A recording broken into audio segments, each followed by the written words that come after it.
My story is filled with a lot of darkness.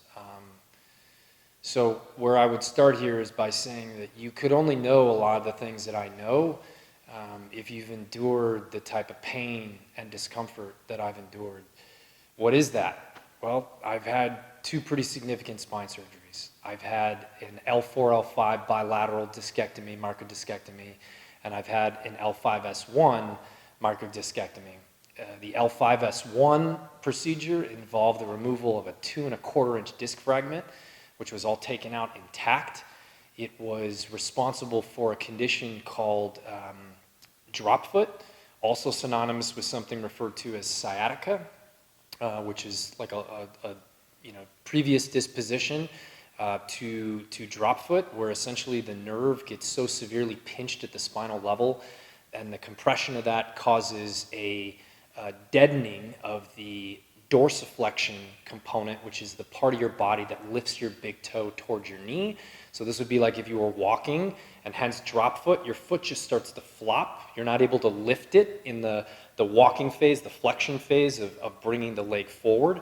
So when I walked, my foot was almost like dragging. I was 28 years old, maybe 27 years old, something like that, when that period had happened. And long story short, I've been through a lot to get back to where I am today. In a moment of just honesty and raw truth here, it mattered more to me to be strong than just about anything.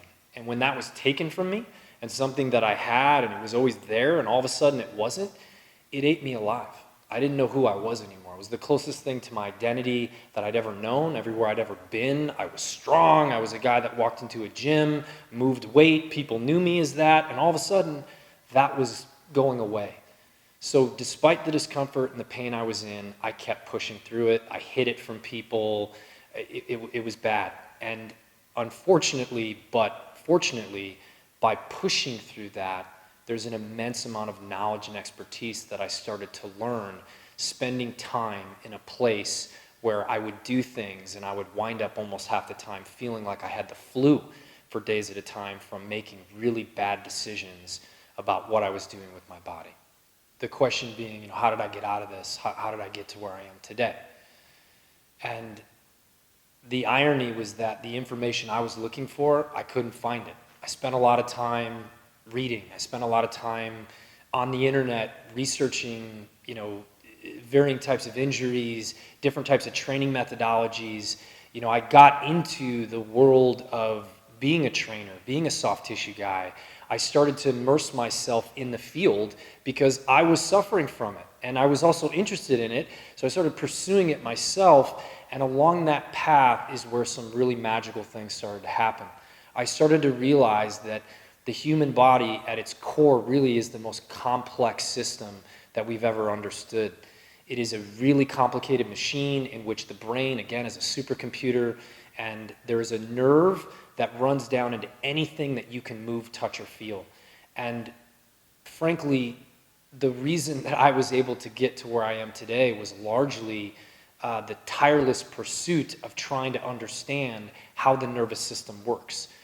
It is the core to understanding all that ails human beings, what causes us to lose function in our body, what causes us to experience pain. The nervous system is the mechanism that overrides most of the other systems in your body. It takes priority. It truly is the motherboard that controls everything. And so everywhere I went, I was getting mechanical answers. I was getting answers about things being tight, being locked up, but I always sensed that it was more of a computer, right? Hardware to software issue, and nobody was giving me that information. So how was I able to figure it out? Well, a lot of time and a lot of energy studying how the wires run in the human body. And what I realized, and was happening to me, and I'm seeing it happening to a number of people that I work with, is most of us succumb to scenarios where our joints start to twist or rotate on top of each other. Just think about posturally, the things that we see a lot of us kind of succumbing to over time, where we wind up with minor to even significant alterations of the way our joints stack up and align on top of each other. Well, if your body's a complex system and there's a vein that delivers blood, oxygen, enzymes, nutrients into those tissues, and a nerve that supplies the communication into the muscle that tells it what to do. If either of those structures are being compressed or impeded in communicating, there's going to be problems. And then the most important thing to understand is that the body and the brain have a software mechanism that will override these problems. It's compensation. It's designed to essentially uproot you from these displaced positions and to work around them if need be. The problem with your modern individual these days, though, is that not many of us are moving enough, let alone moving well.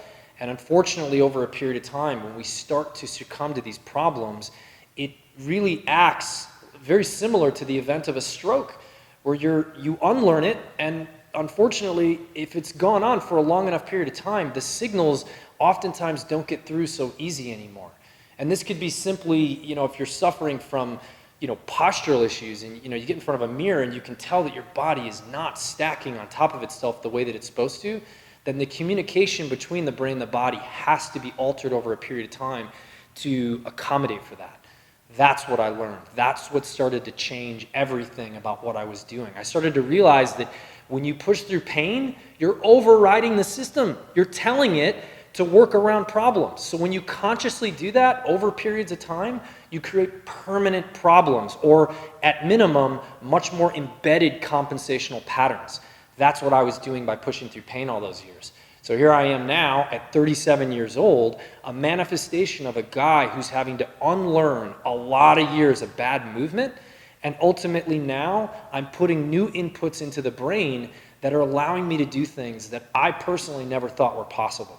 I never thought some of the things that I'm currently able to do would ever be possible based on my previous history, and it leads me to believe that the human body is, more than ever, designed to heal itself and to come back from things that when we hear about these miracles or these incredible scenarios of human performance or recovery from injury or issue, it truly comes from a place where the body is given the most incredibly unique circumstances to recover, to heal, and to ultimately build itself back.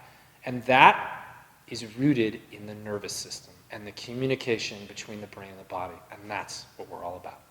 If any of this is interesting to you, if any of this appeals to your needs, whether it's a performance-related issue, you're suffering from pain, you can tell that bottom line is your body feels neurologically out of balance, come check us out. Odds are we're going to have some pretty interesting information that's going to help you start making better decisions to better your life, and more importantly, to unlock your potential.